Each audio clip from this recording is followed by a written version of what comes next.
બોધ્યાયદુને પરશુરામ સાધ્ય દેવ પ્રહલાદ કામ.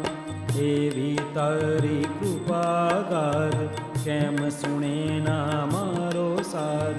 દોડ અંત ના દેખ અનંત મા કર સચિંતન શ્રી ગુરુદેવ દત્ત. મિત્રો, દત્ત બાવનીની આગળની પંક્તિમાં આપણે જ્યારે હવે પ્રવેશ કરીએ છીએ ત્યારે બાપજી જે છે એમણે જે સકામ ભક્તિમાંથી નિષ્કામ ભક્તિ ને નિષ્કામ ભક્તિમાંથી અકામ ત્યાં સુધીની જે સફર છે એને અહીં બતાવી છે. હવેની પંક્તિ આવે છે કે બોધ્યા યદુને પરશુરામ સાધ્ય દેવ પ્રહલાદ કામ. પૂજ્ય બાપજી દત્ત મહારાજના ભક્તોની લીલાઓનું ગાન કરતા કરતા આગલી પંક્તિની અંદર પ્રવેશ કરે છે અને એમ કે હે દત્ત પ્રભુ, ત્યાં યદુ રાજાને, પરશુરામને, સાધ્યદેવ અને પ્રહલાદ આ બધાને ત્યાં બોધ્યા, ત્યાં જ્ઞાન આપ્યું અને એ લોકોને ત્યાં અકામ કર્યા. અહીંયા એ વાત કરે છે. આપણે સકામ ભક્તિની જ્યારે વાત કરી, સકામ એટલે આપણે કોઈ પણ ઈચ્છાથી જ્યારે ભક્તિ કરીએ તો એ સકામ થઈ. પણ નિષ્કામ ભક્તિ જ્યારે કરી હોય તો નિષ્કામથી પણ ઉપર જે છે એ અકામ છે. નિષ્કામની અંદર ક્યારેક એવું પણ હોય કે ભક્ત પોતાના માટે નહીં પણ બીજાનું ભલું થાય એના માટે ભક્તિ કરતો હોય. ભક્ત એ માટે ભક્તિ કરતો હોય કે પ્રભુનું દર્શન, પ્રભુના હું એક થઈ જાઉં, પ્રભુ માટે રુદન કરતો હોય એવું પણ હોય. અને ક્યારેક પ્રભુ માટેનું જ્ઞાન મેળવવા માટે પણ એ ભક્તિ કરતો હોય તો એ નિષ્કામ ભક્તિ છે. પણ જ્યારે પૂર્ણ ભક્તિ, આ બધામાંથી જ ભક્ત જ્યારે બહાર નીકળી જાય ત્યારે એ ભક્તિ પૂર્ણ ભક્તિ થાય છે અને અકામ બને છે. અને પૂર્ણ ભક્તિ એટલે પછી એને દરેક જગ્યાએ જળ, ચેતન, અણુએ અણુમાં, નદી, નાળા, સૂર્ય, ચંદ્ર, વૃક્ષ, નાનામાં નાનું જીવ, જંતુ, પાણી, પ્રાણી, આ બધાની જ અંદર એને પ્રભુ દેખાવા માંડે. અને એ જ્યારે એની અંદર લીન થઈ જાય ત્યારે એક જ્ઞાન ઉત્પન્ન થાય અને જ્ઞાન ઉત્પન્ન થાય એટલે ભુક્તિ અને મુક્તિ એ બંને મળે. અને એ જ્યારે મળે એટલે અકામ થવાય. બાપજીએ પેલું બહુ સુંદર ભજન લખ્યું, એની અંદર એ જ આવે છે કે ભર્યું જ્યાં ત્યાં પ્રભુ તારું અનુપમ રૂપ હે અવધૂત. એ અવધૂત તારું તો બધે જ છે. ખંજરમાં પણ છે, ચુંબનમાં પણ છે, જળમાં પણ છે, માટીમાં પણ છે, પર્વતમાં છે, વૃક્ષમાં છે, બધામાં છે. અને ત્યાં સુધી લઈ જવાની જે સફર છે એ બાપજી અહીંયા વાત કરી છે. બાપજી અહીં પ્રસંગો લીધા છે. અહીંયા યદુ રાજાનો પ્રસંગ લીધો છે. હવે જો આ યદુ રાજાના પ્રસંગને આપણે લેવો હોય, આપણે એની વાત કરવી હોય તો હજુ આપણે થોડા પાછળ જવું પડે. અને આ જે કથા છે એની અંદર પ્રવેશ કરવા માટે આપણે આગળ વધીને કચ્છ અને દેવયાની એ બંનેની વાત સુધી પહોંચવું પડે. ત્યારે યદુ રાજા સાથેના એના જે તાંતણા છે એ જોડાય. દત્ત બાવનીની અંદર તો બાપજીએ જોઈએ ને તો જે આ પંક્તિ છે ને, બોધ્યા યદુને પરશુરામ સાધ્ય દેવ પ્રહલાદ કામ, આ જે પંક્તિ છે એ પંક્તિ તો એટલી બધી છે કે એની અંદર બાપજીએ ઠૂંસીને બધું ભરી દીધું હોય એવું લાગે.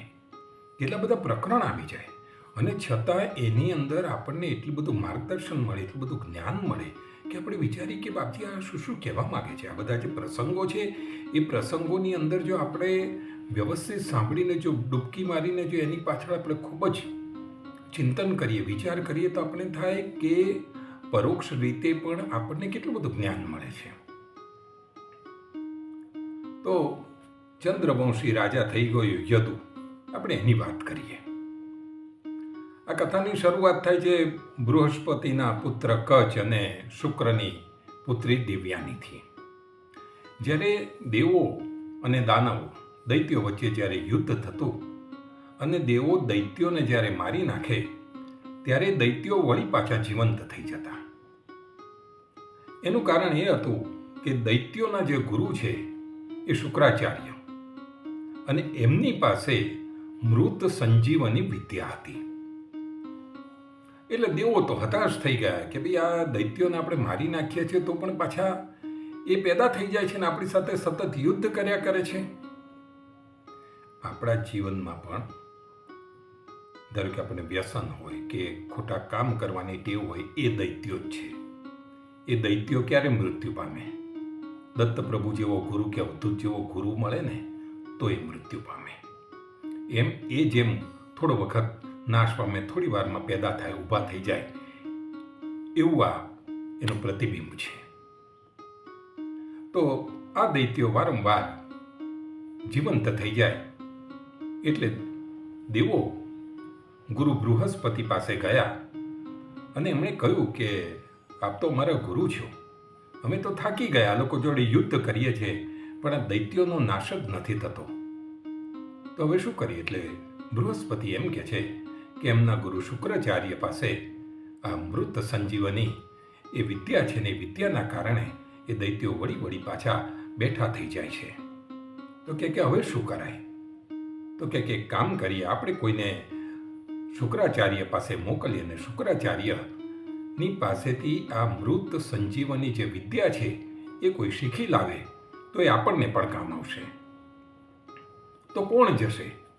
તો બૃહસ્પતિ એમ કહ્યું કે મારો પુત્ર કચ્છ છે, હું એને એની પાસે મોકલું છું અને શુક્રાચાર્ય પાસેથી આ જ્ઞાની મેળવી લાવશે. કચ્છ ગયો છે.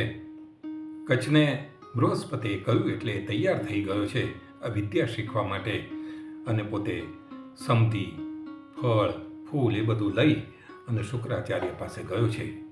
ત્યાં જઈને એમને વંદન કર્યા છે ને એમ કહ્યું છે કે મારે આપની પાસેથી વિદ્યાનું જ્ઞાન મેળવવાનું છે. શુક્રાચાર્યએ પૂછ્યું કે તું કોણ છે? તો કે હું બૃહસ્પતિનો દીકરો કચ્છ છું.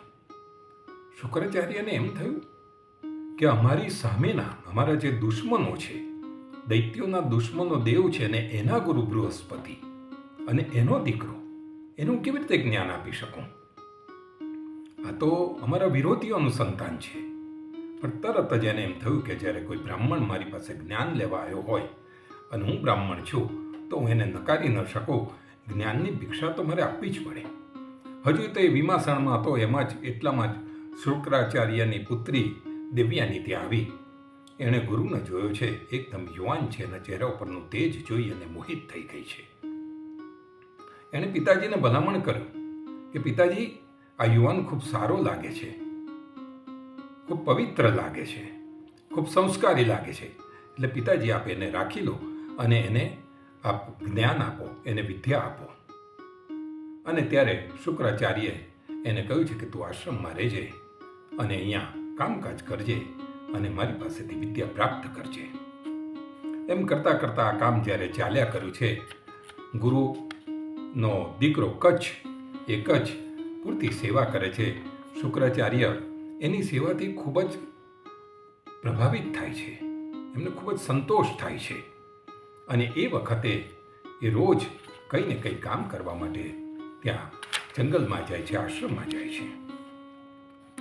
એવામાં એક વખત એ જ્યારે જંગલની અંદર ગાયો ચરાવવા માટે ગયો હશે ને એકલો હશે, ત્યારે આ બાજુ દૈત્યોને એમ થયું કે આ તો અમારા દુશ્મનનો છોકરો છે અને એ જો આ મૃત સંજીવની વિદ્યા જાણી જશે તો ભવિષ્યમાં એ જ આપણને મારી નાખશે અને આપણે હંમેશા હારી જઈશું. તો કે શું કરીએ? એટલે ષડયંત્ર કરે છે કે આ કચ્છને આપણે મારી નાખીએ એટલે જંગલની અંદર એકલો હોય છે એટલે એને મારી એના ટુકડા કરી નાખે છે. મોડી સાંજ સુધી કચ્છ પરત નથી આવતો એટલે દેવયાનીને ચિંતા થાય છે, શુક્રાચાર્યને ચિંતા થાય છે. દેવયાની શુક્રાચાર્યને એમ કહે છે કે પિતાજી આપ જુઓ તો ખરા, આ કચ્છ હજુ આવ્યો નથી. એટલે ધ્યાનમાં જુએ છે તો એને ખબર પડે છે કે દૈત્યોએ આ કચ્છને મારી નાખીને એના ટુકડા કરી નાખ્યા છે. એટલે એ વખત દેવયાની કહે છે કે પિતાજી આપ ગમે તે કરો પણ આ કચ્છને જીવંત કરી દો. પોતાની દીકરીની વાત માનીને શુક્રાચાર્ય મૃત સંજીવની એમની પાસે જે વિદ્યા છે એનાથી આ કચ્છને જીવંત કરી દે છે. કચ્છ આવી જાય છે.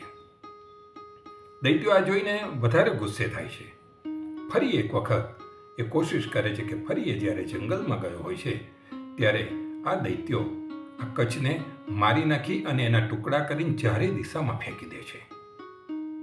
બીજી વખત જ્યારે કચ્છ સાંજે પરત નથી આવતો એટલે શુક્રાચાર્ય અને દેવયાનીને ચિંતા થાય છે.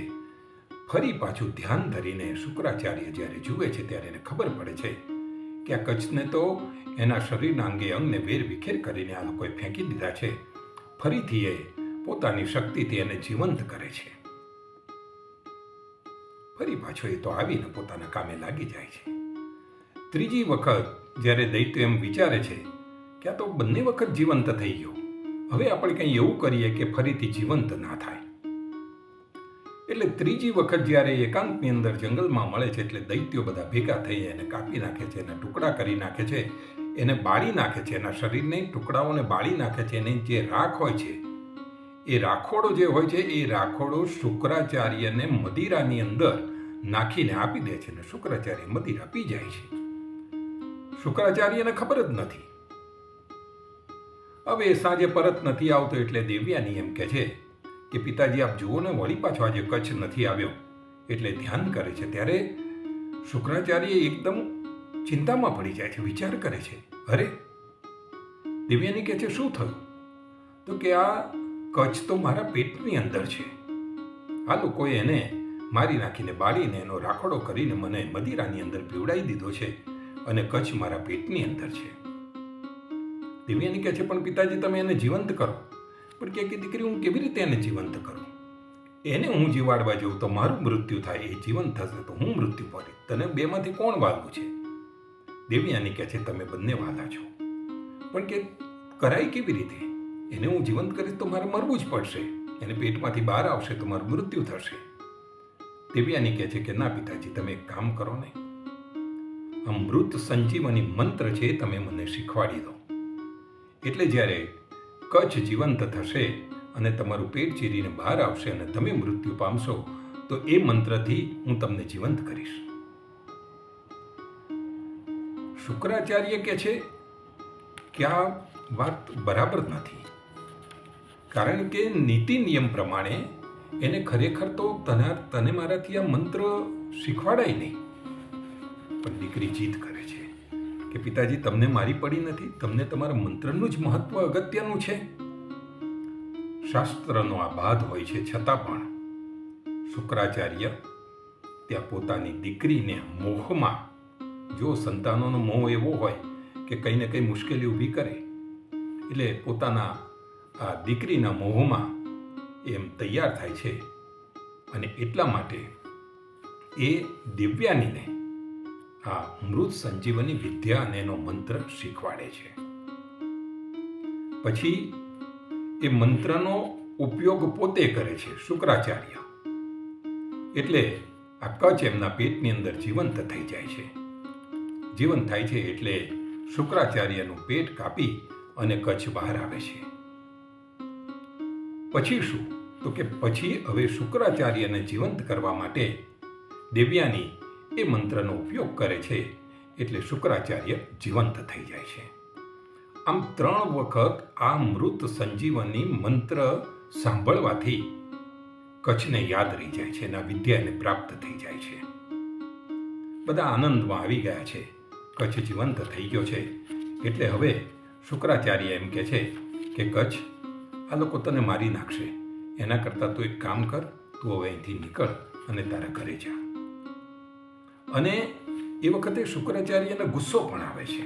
એ વાતનો ગુસ્સો આવે છે કે આ દૈત્યો આટલી બધી ખરાબ રમત રમે છે અને એટલે એ શાપ આપે છે કે ભવિષ્યમાં દૈત્યો ક્યારેય જીત નહીં પામે અને ક્યારેય એ યુદ્ધમાં પોતે મૃત્યુ પામશે અને બીજાને હરાવી નહીં શકે.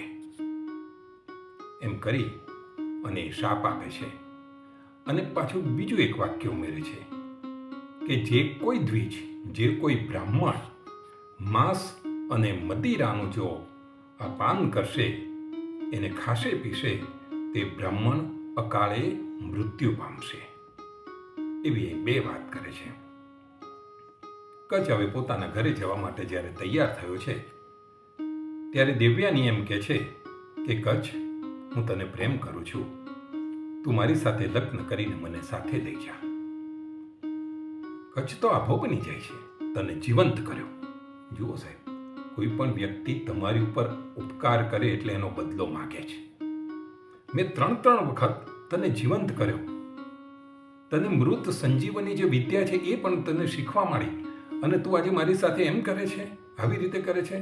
હું તને હવે શાપ આપું છું કે તે જે આ વિદ્યા શીખી છે એનો નાશ થશે. એને શાપ આપી દીધો. એટલે કચ્છ એમ કે છે કે મેં તો નિર્દોષ ભાવથી આ વિદ્યા શીખી છે, મારું પોતાનું કોઈ અંગત કારણ નહોતું, એટલે તારો શાપ મને નડશે નહીં. છતાં પણ હું તને એવો શાપ આપું છું કે તારા ભવિષ્યમાં કોઈ બ્રાહ્મણની સાથે લગ્ન નહીં થાય, અને આ વિદ્યા તારો અધિકાર નથી, છતાં પણ તારા પિતાએ તને આ વિદ્યા શીખવાડી, એના કારણે આ વિદ્યાનો અને આ મંત્રનો હવે ક્યારેય ઉપયોગ કરશો તો પણ એની અસર નહીં થાય, અને મંત્ર નાશ પામશે. અને એમ કરવામાં આ મૃત સંજીવની જેવો મંત્ર છે એ ત્યાં નાશ પામ્યો છે. આ બાજુ આ નીકળી ગયો છે કચ્છ પોતાના ત્યાં જવા. દિવસો જાય છે એટલામાં એક વખત આ દેવયાની અને વૃષપર્વા નામનો જે દૈત્ય રાજા હતો એની દીકરી શર્મિષ્ઠા, એ બંને જણ નાહવા માટે તળાવ ઉપર જાય છે, સ્નાન કરવા માટે ત્યાં ગયા છે. અને સ્નાન કરતા હતા એટલામાં જ ક્યાંક પગરવ સંભળાય છે કે ઘોડો લઈને કોઈ વ્યક્તિ, કોઈ પુરુષ આવી રહ્યો છે. એટલે બંને સ્ત્રીઓ એકદમ દોડીને તળાવની બહાર આવી જાય છે. ઉતાવળમાં જે આ શર્મિષ્ઠા છે એ શર્મિષ્ઠા દેવયાનીના કપડાં પહેરી લે છે. એટલે દેવયાની ગુસ્સે થઈને એને બહુ ગાળો દે છે. એટલે શર્મિષ્ઠાને ગુસ્સો આવે છે, એટલે એને ધક્કો મારે છે. એટલે ત્યાં જે કૂવો હોય છે, કૂવાની અંદર દેવયાની પડે છે, અને શર્મિષ્ઠા ભાગીને ઘરે આવતી રહે છે. એટલામાં ત્યાં આ ઘોડો લઈ અને પાણીની શોધમાં શિકાર કરવા નીકળેલો રાજા યયાતિ આવી જાય છે. એ જ્યાં કૂવાની નજીક જાય છે ત્યાં એને અંદરથી કોઈ સ્ત્રીનો રડવાનો અવાજ સંભળાય છે. એને જોયું તો અંદર દેવયાની હતી. દેવયાની વિનંતી કરે છે કે મને બહાર કાઢો. એટલે આ યયાતિ પોતે દેવયાનીને અંદરથી એનો જમણો હાથ પકડીને બહાર કાઢે છે. દેવયાની શરમ અનુભવે છે. દેવયાનીને એમ થાય છે કે આ પુરુષનો પ્રથમ વખત મને સ્પર્શ થયો છે. એટલે દેવયાની એમ કહે છે કે તમે મારો જમણો હાથ પકડીને મને બહાર કાઢી છે, એટલે તમે મારી સાથે લગ્ન કરો. યયાતિ કહે છે કે હું તો ક્ષત્રિય છું, તું બ્રાહ્મણની કન્યા છું, મારાથી લગ્ન ના થાય, નહીં તો હું ચાંડાળ બનું. ત્યારે દેવયાની કહે છે કે કચ્છ મને આવું શાપ આપી ગયો છે કે મારા લગ્ન ક્યારેય બ્રાહ્મણ સાથે નહીં થાય, એટલે મારા લગ્ન તમે ક્ષત્રિય છો, તમારી સાથે થશે એમ મને લાગે છે. ત્યારે યયાતિ કહે છે કે એવું નહીં, હું તારા લગ્ન તારી સાથે ન કરી શકું. તો શુક્રાચાર્યની પુત્રી છું, આપણે એમને મળીએ અને એમની પાસેથી માર્ગદર્શન લઈએ. બંને જણ શુક્રાચાર્ય પાસે આવે છે. શુક્રાચાર્યને ખબર છે કે બૃહસ્પતિનો આ દીકરો છે, અને કચ્છ એણે આપેલો શાપ એ ક્યારેય નષ્ટ પામશે નહીં, અને કુદરતે આ સંજોગો ઊભા કર્યા છે, એટલે એ આ દેવયાનીના લગ્ન યયાતિ સાથે કરાવી દે છે. આ બાજુ વૃષપર્વા જે દૈત્યનો રાજા છે એ થોડી ગ્લાનિ અનુભવે છે, કારણ કે શુક્રાચાર્ય એની ઉપર ગુસ્સે થયા છે, કારણ કે શર્મિષ્ઠાએ દેવયાની સાથે આવું વર્તન કર્યું છે. એટલે વૃષપર્વા રાજા આવે છે આ લગ્નની અંદર, અને ત્યાં શુક્રાચાર્યને કહે છે કે મારી દીકરીએ ભૂલ કરી છે, એટલે મારી આ દીકરી શર્મિષ્ઠાને આ દેવયાનીની સાથે દાસી તરીકે એના ઘેર મોકલી આપો. એમ કરીને દાસી તરીકે એને આપી દે છે. જ્યારે લગ્ન થાય છે અને કન્યાદાન થાય છે અને એને વળાવે છે, ત્યારે શુક્રાચાર્ય યયાતિને કહે છે કે તમે જઈને સુખી થજો, પણ જે આ દાસી શર્મિષ્ઠા આવી છે એ શર્મિષ્ઠાને દેવયાનીની સેવા કરવા દેજો. એનું જે કંઈ કામ કરવાનું છે એ શર્મિષ્ઠા કરશે, અને આ શર્મિષ્ઠાનો તું સ્પર્શ ના કરતો, શર્મિષ્ઠાથી તું દૂર રહેજે. એમ કરીને ત્યાં નીકળી જાય છે. આનંદમાં દિવસો જાય છે, અને ત્યાં થોડા વખતની અંદર દેવયાનીને 2 પુત્રનો જન્મ થાય છે. અને એ પુત્રનો જન્મ એટલે પહેલો પુત્ર યદુ અને બીજો પુત્ર તુવર્સુ, એ 2 પુત્ર જન્મે છે. આ બાજુ યયાતિ છે એ પોતાના ચિત્ત અને પોતાના મનને એ પોતે કંટ્રોલ નથી કરી શકતો, પોતે સંભાળી નથી શકતો, અને શર્મિષ્ઠાના મોહજાળમાં ફસાઈ જાય છે. અને શર્મિષ્ઠાથી એને 3 પુત્ર જન્મે છે. એટલે દેવયાની ખૂબ ગુસ્સે થાય છે, અને આવીને એના પિતાજીને ફરિયાદ કરે છે. શુક્રાચાર્યને કહે છે કે તમે કહ્યું તું છતાં પણ યયાતિ એ વાતને સમજ્યો નથી, અને શર્મિષ્ઠાની સાથે એના કારણે એને 3 પુત્રનો જન્મ થયો છે. એટલે શુક્રાચાર્ય ગુસ્સે થાય છે. દેવયાની પણ ગુસ્સામાં છે. એટલે શુક્રાચાર્ય તરત જ ત્યાં યયાતિને શાપ આપે છે કે મેં તને કહ્યું તું છતાં પણ તું માન્યો નહીં, તે તારી લક્ષ્મણ રેખા ઓળંગી છે, એટલે હમણાં ને હમણાં તું ઘરડો થઈ જા, તું બુઢ્ઢો થઈ જા. અને તે જ વખતે યયાતિના ચહેરા ઉપર કરચલીઓ પડી જાય છે, વાળ સફેદ થઈ જાય છે, આંખો ઊંડી થઈ જાય છે, શરીર એકદમ અશક્ત થઈ જાય છે. યયાતિ તો બૂમો પાડી ઉઠે છે, ચિલ્લાઈ ઉઠે છે કે મારું આ શું થયું. વારંવાર માફી માંગે છે કે મારી ભૂલ થઈ ગઈ. અને ત્યારે થોડા સમય પછી દેવયાનીનો ગુસ્સો શાંત પડે છે, એનો ક્રોધ ઓછો થાય છે. એટલે ફરી પાછી એ શુક્રાચાર્યને એમ કહે છે કે પિતાજી, તમે ગમે તે કહો પણ તમે જે આપેલો શાપ છે પરત ખેંચો. ત્યારે શુક્રાચાર્ય કહે છે કે જે મેં શાપ આપ્યો છે પરત તો નહીં ખેંચી શકાય, પણ એક કામ કર કે જો યયાતિના જો 5 પુત્રમાંથી કોઈ પણ પુત્ર એનું ઘડપણ લઈ લેતું હોય અને પોતાની યુવાની યયાતિને આપી દેતું હોય તો યયાતિ ફરીથી જુવાન થઈ જશે. સાહેબ, કેવી વાતો! બાપ દેવું કરીને ગયો હોય અને પોતાના પુત્રએ એ દેવું ભરપાઈ કરવું પડે એવી આ વાત. યયાતિ ગયો છે અને પોતાના 5 પુત્રોને પૂછ્યું છે, તો દેવયાનીના 2 પુત્રોએ તો નકારીને ના પાડી દીધી, શર્મિષ્ઠાના 2 પુત્રોએ પણ ના પાડી દીધી. પણ શર્મિષ્ઠાનો જે સૌથી નાનો પુત્ર પુરુ, એણે કહ્યું કે પિતાજી, મારું યૌવન હું આપને આપવા માટે તૈયાર છું. યયાતિ ખુશ થઈ જાય છે અને પોતાના દીકરાનું પુરુનું યૌવન પોતે લઈ લે છે, અને પુરુ પોતાના પિતાજીનું ઘડપણ પોતે લઈ લે છે. અને એમ કરતા 100 વર્ષનો સમય વીતી જાય છે. ખૂબ આનંદથી સુખ ભોગવે છે. આ બાજુ યયાતિને એમ થાય છે કે મારા 5 પુત્રમાંથી ખરેખર શર્મિષ્ઠા તો દાસી છે. એ દાસીનો જે પુત્ર છે, સૌથી નાનો પુત્ર છે, એણે ખરેખર મારી ચિંતા કરી, એને મારી લાગણી છે. આ બીજા 4 પુત્ર નકામા છે, એટલે એને એ 4 પુત્ર માટે એને ધૃણા થાય છે. એમ કરતા જ્યારે 100 વર્ષ વીતી જાય છે, એ વિલાસમાં પોતાનો સમય વિતાવે છે. અને ત્યાર પછી એનું જ્યારે પુણ્ય ફરી પાછું બેઠું થાય છે, ત્યારે એનું ચિત્ત શાંત થાય છે, અને એમ થાય છે કે હવે મારે આ બધું જ જે મોહ માયા છે એ બધી હવે મારે છોડી દેવી જોઈએ. અને એનામાં વૈરાગ્ય આવે છે. એના ચિત્તમાં વૈરાગ્ય આવવાના કારણે એ દેવયાનીને કહે છે કે હવે આપણે જંગલની અંદર જવું જોઈએ, વનની અંદર જવું જોઈએ, અને આ રાજગાદી આપણા પુત્ર પુરુને આપી દેવી જોઈએ. એનામાં આ પુણ્ય સંસ્કાર જાગૃત થવાના કારણે એ પુરુને બોલાવે છે અને પોતાની યુવાની પુરુને આપી દે છે, અને પુરુનું ઘડપણ પોતે લઈ લે છે.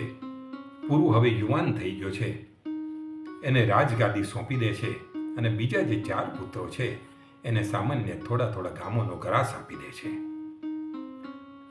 મૂળ તો મુખ્ય રાણી તો દેવયાની છે, અને દેવયાનીનો મોટો પુત્ર એટલે યદુ.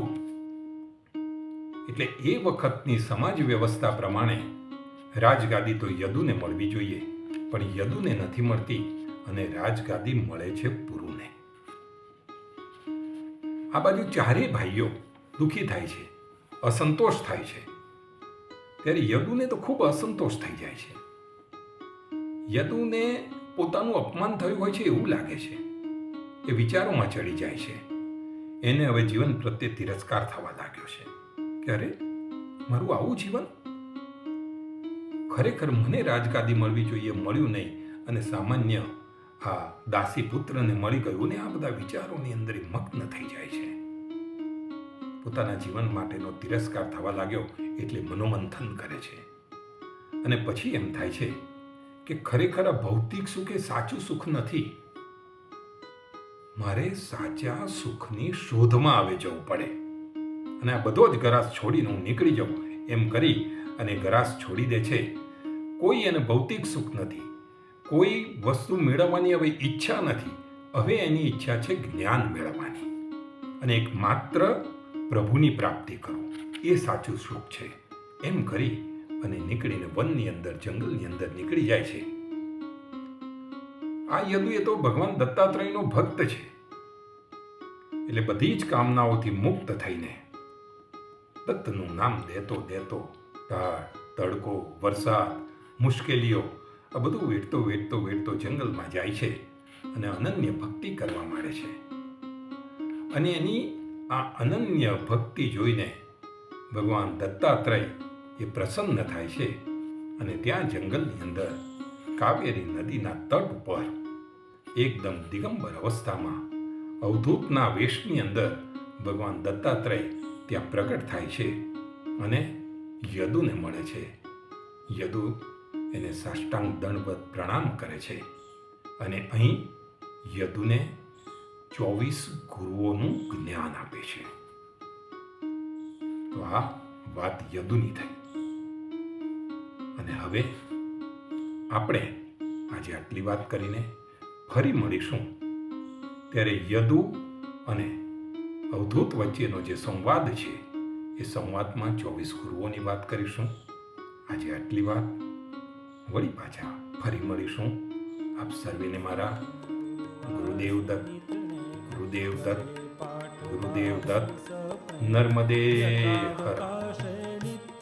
મિત્રો, ભગવાન દત્તાત્રેય અને એમના અંશ અવતાર એવા સંતો, યોગીઓની લીલાઓ રજૂ કરતી આ ચેનલને આપ લાઈક કરો, શેર કરો અને સબસ્ક્રાઈબ કરો.